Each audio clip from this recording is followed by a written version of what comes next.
I'm Amy. Today we are talking all about deeds. If you want to do genealogy research, particularly pre-1850, you're going to be in deeds. So today we're going to talk all about it. Stay tuned.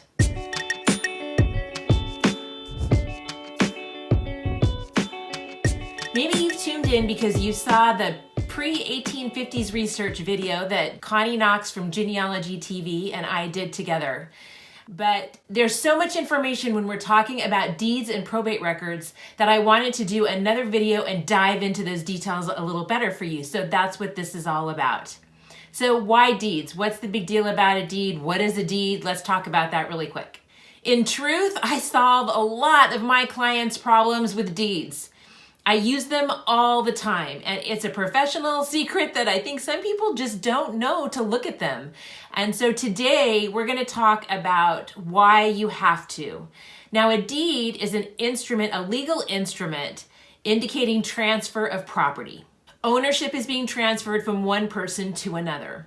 So today I want to talk about what can be in a deed, where you can find deeds both in person and online, and how to find them, because some of the deed indexes are kind of confusing. So we're going to talk about that too. So why deeds? Why bother? Because quite frankly, they're legal documents that can be hard to understand and hard to read, and sometimes they can be a little bit frustrating. There are days when I feel like all I do is look at deeds and probate records, and I get tired of looking at that cursive writing. But they're worth it. So let's talk about why. First off, deeds give you locations. They tell you where somebody's land is, but they also tell you, in not all deeds, but in most deeds, they tell you where the person was residing when they purchased or sold the land. So sometimes deeds can be that clue to get you from one place to another. Sometimes your family members may reside in a different county or even a different state, but they own property in a particular place. So anyway, a lot of times the location of the individual is a great thing that you'll get from a deed. But you also want to know what they owned and where they owned it, because it helps you understand your ancestor better, right? So that's a great way to find out a little bit more about where they lived. You can map it. You can go visit that location, which I've done before and is really fun. And you can just kind of stand in the place that your ancestors worked, the land that your ancestors worked. It's pretty powerful. 2, deeds oftentimes indicate relationships. Deeds will sometimes flat out say, I am selling this to my son or my daughter or my grandson or my granddaughter. And that it's awesome, particularly when we're back in a time when we don't have a lot of things that provide informational relationship. One of the other relationship things that you find in deeds all the time is a wife's name. And so often when we move back in time, we get lots of information about the men, but we don't get a lot of information about the women. So deeds are super duper helpful when we're talking about something like that. Remember that our laws were initially governed after those from England, common laws, which meant that women really had no rights. They could not own property if they were married. It belonged to their husband. But when their husband died, they were entitled to a dower right. They were entitled to 1/3 of their husband's estate.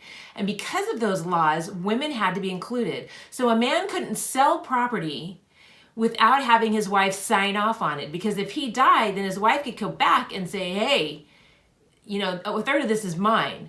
So every deed, usually in a common law state, will have the wife's signature that she agrees to sell this property. Not all of our states were common law states, and that's what makes everything so confusing.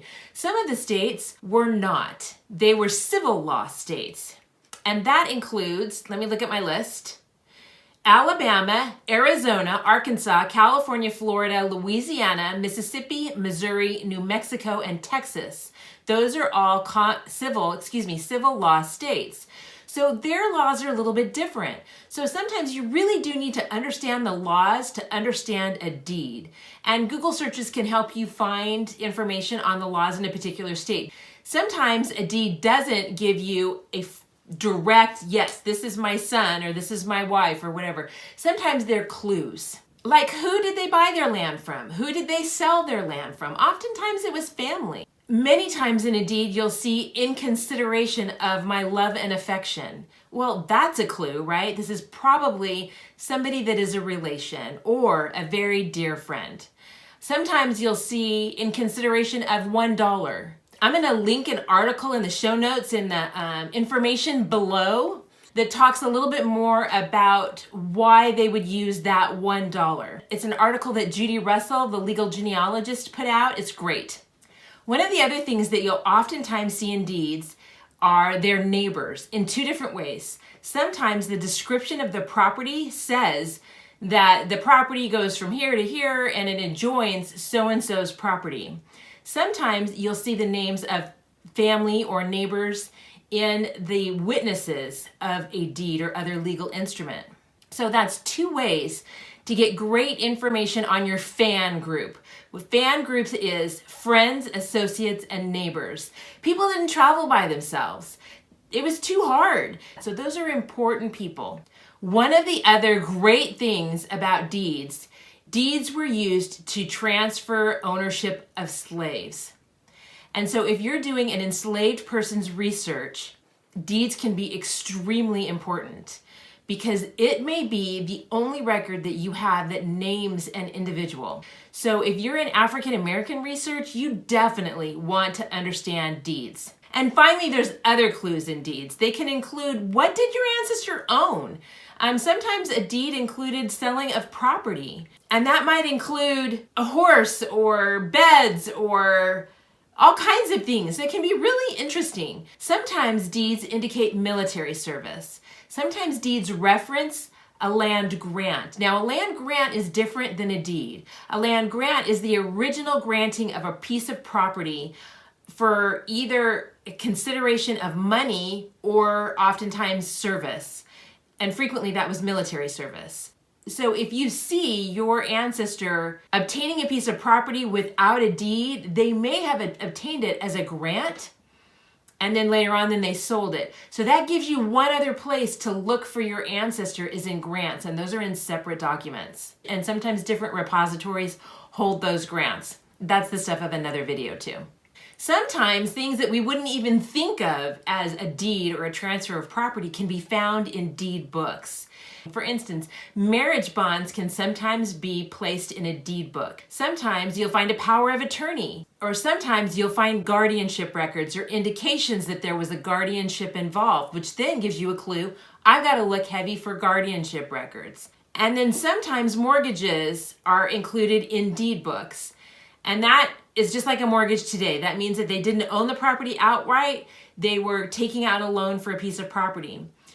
In some places, the mortgages and the deeds were all in the same book. In some places, they're in separate books. So that's something you have to look for. All right, where do we find these wonderful deeds? Well, I gotta tell you, going into a courthouse and getting around those dusty books, I know that sounds gross, but it's true. It's actually fun.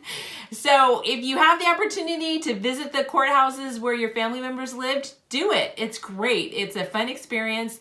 And sometimes you can find information that you're not finding online. So most deeds are held in their county courthouse.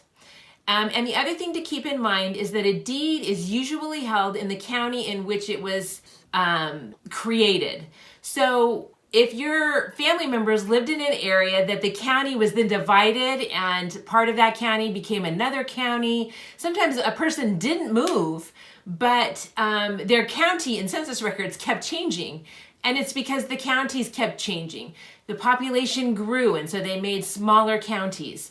So keep that in mind. You want to know when a county changed for the time period that you're looking at, because you want to be looking in the correct county. But going to a county is not always a reasonable thing, right? You might live on the other side of the United States or even in another country.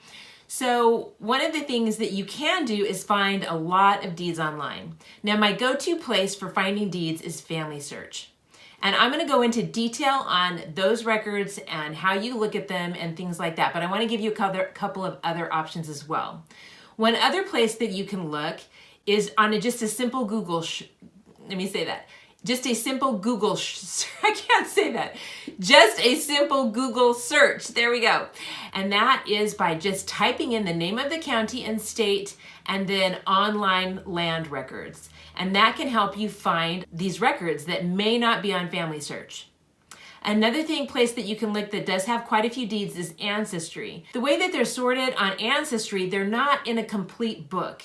And I find that it's sometimes harder for me. Let me show you what you can find on Ancestry. Here we have the land records database on Ancestry. It includes probate, wills, tax, and land records, and even criminal records. So I'm not saying don't look at this. It's a great place to go. But a lot of times I end up going to Family Search too, because a lot of times they've gotten their information from Family Search anyway. Not always, but sometimes. I'd like to also point over here that they also have on Ancestry, they have U.S. General Land Office records. They have bounty land warrants. So these were some of those grants that we were talking about. The General Land Office records are grants. The bounty land warrants are grant. That's military service. And then there's some other maps and other information here that may be of interest to you. So this is a great place to go. I'll put a link to this as well in the show notes in the description below. So you can just type in a name, and sometimes less is more. Sometimes you want to just type in the last name. And then a time period and particularly a county. And a lot of times I'll do a search by county or surrounding counties. For instance, here I'll do... I'm going to do Albemarle County, Virginia. I have some family there. And I could do either exact to that county or I could do county and adjacent counties. And a lot of times I recommend if you're going to do a search to do that. So that's Ancestry. Now let me take you into Family Search. All right, so here we're in Albemarle County as well in Virginia. And I'm going to go back so that you guys can see how I get there. So first you're going to type in the state. So I'm going to type in Virginia. And then I'm going to start typing the county, and you'll see that it popped up here. So I'm just going to select that and click search. And then this takes me to that page I was on a moment ago.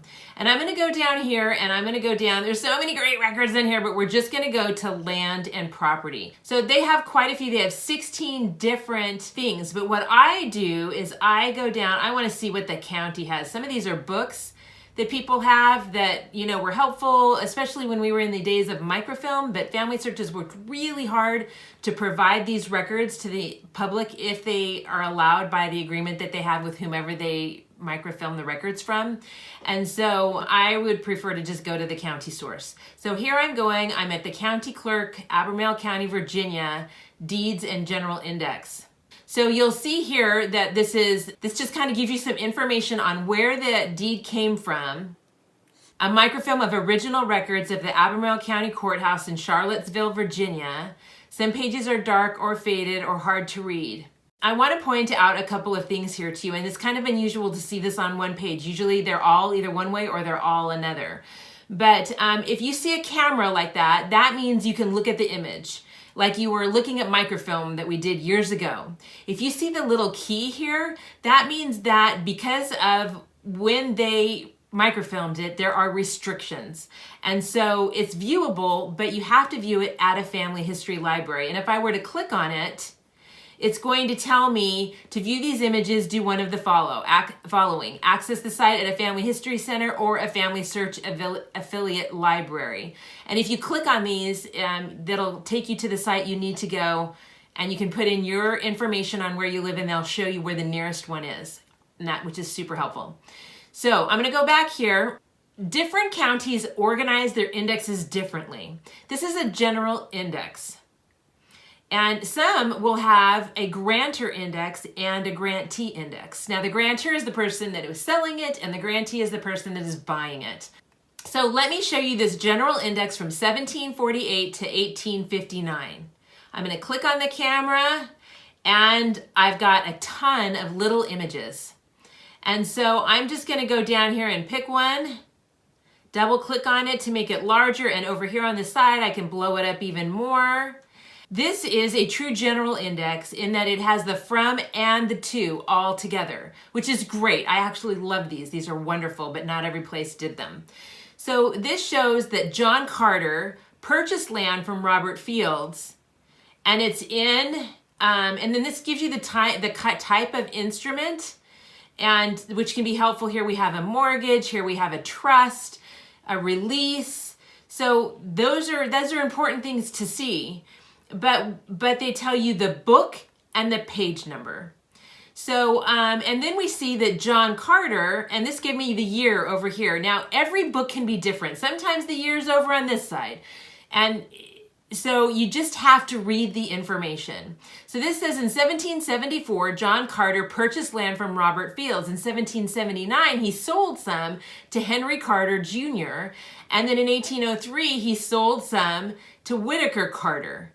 So, and this was a release. So the fact that these two guys have the same name, you know what? They might be family members. So I can then look at the book and the page number and find the information that I'm looking for.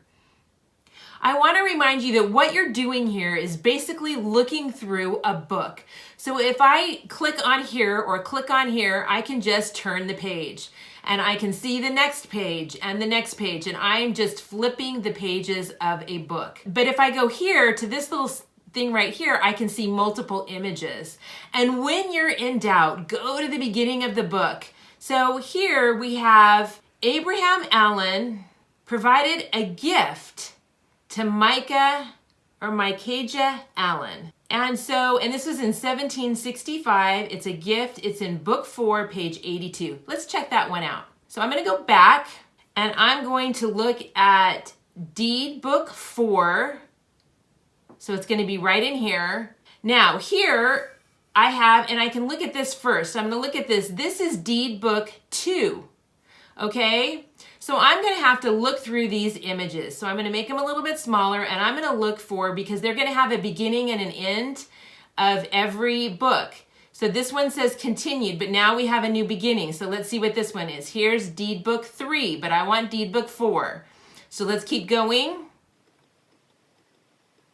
Here we go. We've got deed book 4 right there. All right, so now a lot of times at the front of the deed book, they have another index, which is a great thing if you want to look at that again. But I'm not going to take the time to do that right now. Here's page 1, and I know this deed that I'm interested in was on page 82. So there's 2 pages to an image. So half of 82 is 41. So that takes me to around 515. I don't know. We'll give that a shot. So I'm going to look at 515. So look at that. We landed right on page 82 where we wanted to be. So I'm going to zoom this in a little bit. And this writing is tough. But here we have, to all Christian people to whom this present writing shall come. A lot of times when you see an F like that, it's 2 S's. I, Abraham Allen of Albemarle County. See here, this is telling you where he lives at the time that he's doing this. Sendeth greeting, know ye that I, the said Abraham Allen, for diverse good causes and valuable consideration, more especially for the love and goodwill I bear my son, Micajah Allen, have given, granted, and presents, blah, blah, blah. A lot of this is always the same language. Micajah Allen of Albemarle County, 390 acres of land lying, and then they describe it. Now, land descriptions have changed over the years, and those are all could be separate presentations. What we do now to describe land is not what they did before. A lot of times they describe land by the white oak tree to the whatever, or they'll use meet and bounds. And so that's like a whole nother presentation. But anyway, so here we have him describing the land. So this is a great example of, wow, we found a deed and it indicated a relationship. So if I'm a relative of Micajah Allen and I'm not sure who his father is, now I am. I know that his father is Abraham Allen and that he owned land in this particular location. Voila. So let me show you a couple of other types of land records or deed records. This is Oklahoma County, Oklahoma. And here we have, like we were talking before, we have grantor indexes and grantee indexes. So you want to be checking both of those. So it's not going to be quite as quick. So let's look at a grantee index. So this is 1890 to 1906. And I am just going to go somewhere in here. And it very clearly at the top says grantee index. And in this one, it's organized a little differently. We have the grantee, we have the grantor, we have the date of filing, and then we have the date of the instrument. And sometimes those dates can be very different. Sometimes people held on to a bill of sale, so to speak, but didn't record it with the court for quite a few years. So you do want to be looking beyond the time period that you're thinking, because maybe the person that purchased the property didn't file it with the court right away. So, and usually these are sequential by year when you see them in the index of filing, not of the date of the instrument. Here we have what kind it was. Here we have what book it's on, what page it's on, and then a very difficult to read kind of description of the land. Different kind of index. All right, here's another one from Fairfield County, South Carolina. In this we have a direct and an indirect index. Now this is the same as grantor and grantee. Direct means the grantor and indirect means the grantee, meaning direct is the person that sold it and indirect is the person that bought it. So let's take a look at this direct deed index, surnames A to B. Now this is a little bit different, right? This has a time period, 1842, but it does the surnames in different categories. So if I was looking for a surname M, I would be looking here. Let's look at that. Here we have something that looks quite a bit different. So let's go to this page here where we've got more typewritten information. Wow, this looks very different, doesn't it? We have a surname of Mobley, and then we have these different given name slots, and then we have the grantee, the person that purchased it, the book that it can be found in, the page, the year of the instrument, and the year of recording. See, this one was in 1852, and it was recorded in 53. Here's 1849, 1855. So things to be taking into consideration. I'd like to point out here that at the very beginning of this book, they go over these sub-indexes. And so it's something that you want to be looking at. The names are grouped in how they are similar in sound, not necessarily by alphabetical order. And so then they talk about this sub-index. And if I go to this next page, I'm getting the sub-index for these different sounds. So Mic-A, right? Or Mic-B. And so, but if I go to the next page, do you see how they've organized it? So you can look at this list based on what your name is. And again, be generous with the way your name may sound.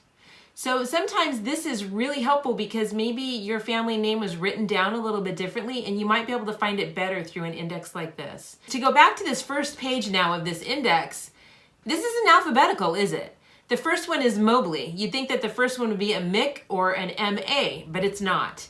So that's why that sub-index at the front is so important. So let me go back here to this picture, and this is 1, but if we look at the next one, the next page is 2. But watch this. Then the next page is still 2. You can have like 5 page 2s or 5 page 6s or whatever.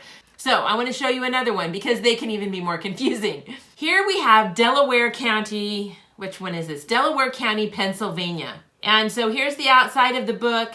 This is a grantor index beginning from the beginning of the county to 1914. I've got this up here at the top. So, and this page is really hard to read on this side, but over here we can read it better. We see Alice Ash and then Adeline Aldridge. So this isn't alphabetical by surname. This has the A's in one area, and then it's organized by their given name. And up here at the top is a listing of where you can find the given name. So A is on 2 right here. B starts on 32. Does that make sense? So I went forward 40 images and I was all the way to 128. And here we see that 128 is H. So here we have Hannah with a surname that starts with an A. So this index is completely different than the one we looked at before. Now I'm going to give you another one that even can be a little bit more confusing. So this is a general index book, and you'll see by the key at the top of the page that you're going to need to know the given name, and then you have the first initial of this is their surname. So on page 208, we'll look at this index because that's what page we're on. It just kind of popped into the middle. We're at a given name of A and B, starting with A or B, and a surname starting with P and Q. Let's see what we got here. Here we have Anna Fair or Albert Paulson. So let's make it even a little bit more complicated here. I am saving you the best for last. The Russell Index System. So in the Russell Index System, and it's kind of crazy, you'll a lot of times see this key somewhere on the book or at the top of a page. This means it's Russell. And let me go in and we'll go to the first page, and you really need to look at the information at the beginning so that you can see. The Russell Index System goes by the surname, but it goes by the surname in a weird way. So, and it tells you here. So here we have the A's. So the second, how do I word this? So they want to know what sound is after the A of the first letter of a last name. Is it L, M, N, R, or T? And then it gets even more specific. So here we have A-L. So it's All House would be here. But also Ashley, because we don't care about S and H. We only care about L, M, N, R, and T. And so here we have L-M, Almer, okay? Allen, L-N, all right? It's not easy. So you have to take your time. Here we have Appleton, because we don't care about the P's. We care about the A and the L and the T. All right, and then if I go to the next page, we'll see the M. So here we have the A-M's, A-M-N. Get it? Maybe. And then this tells you what page to look at in the index book. So then if I zoom back out, and then I'm going to, like I did on the other books, and then I'm going to start going to the pages. So this is page 6. So if whatever name I was looking for, it said page 6, I'm going to find him here. And here we're going to see that we have Granters, the family name of Albus, first name of Frank. And again, we have different columns for different names, so don't let that mess you up. So if it's an M-N-O-P-Q-R-S, they're going to be here. And then we have their grantee, their record, volume, book, and page number, the date of recording. They're not even making a notation of the date of the instrument, just the date of recording. The location of where the book is, what kind of book it is. The Russell system is really my least favorite. But you got to understand them so that when you're looking at your deeds, you know where to find them. So let me show you some examples of some fun deeds really quick to end the video. Came across this as I was doing some research for my family, and it's from Thomas Jefferson of Monticello in the county of Albemarle. Sound familiar? Yes, this is President Thomas Jefferson. In consideration of my affection to my grandson, Thomas Jefferson Randolph of the same place, meaning the same city or town, Monticello and county, he gave him 4 Negro slaves, and then he provided their names. Next one. We have Isaac A. Coles, deceased, late of Albemarle County in the state of Virginia.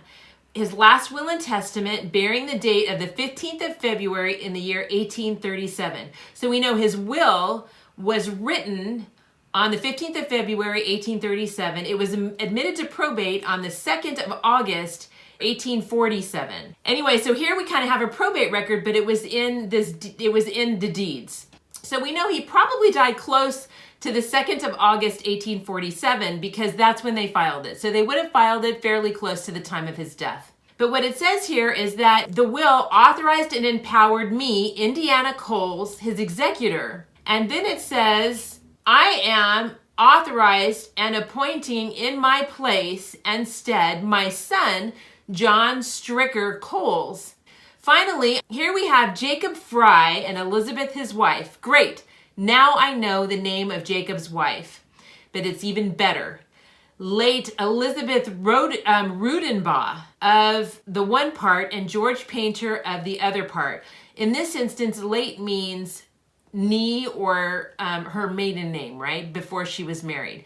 So we know, not only do we know the name of his wife, but we know what her maiden name is from this document. Let's look down here a little bit further and see. It says that in consideration of a sum of $340, that they are granting and selling 1 equal undivided 7th part of a certain tract of land sitting on the waters of Brush Creek in the township of Hempfield in the county of Westmoreland, adjoining the lands of blah, blah, blah, which gives you information. This is the kicker. This land was granted to Adam Bringy, or however you say that last name, and then he sold it to Christian Rodenbaugh, late deceased, one of whose children and heirs at law the said Elizabeth is. So, this gives us a lot of information. We know that Elizabeth's maiden name is Rodenbaugh. We know she is the wife of Jacob Fry. We know her father's name was Christian. And we know that she is one of 7 people to inherit his property. So we know that there are probably 6 other siblings that we might find in other probate records or other deeds regarding this property. So, wow, bonanza there, right? So I hope this has helped you see how valuable deed research can be when you're looking at early American families, when you're trying to get information on families, particularly pre-1850, when we lose that ability in our census records to have the names of families all written together, right? Pre-1850 censuses just have the head of the house, and that's it. But there are other records that can be even more valuable than those census records. So check out your deeds. I hope you have great success in doing that. Please like this video if it's been of help to you, and subscribe to the channel so that you can see other videos. Like I said, I've got another video on probate records, which is my 1-2 punch when I'm looking at families pre-1850. That's always where I began. And you can go on back to that video that Connie Knox on Genealogy TV and I did together to talk about the strategies that I have as a professional researcher to delineate or to begin my research when I'm looking for the parent of somebody that was born, in the early 1800s or late 1700s. So, hope this has been of help to you, and I hope you have a great day. Thanks.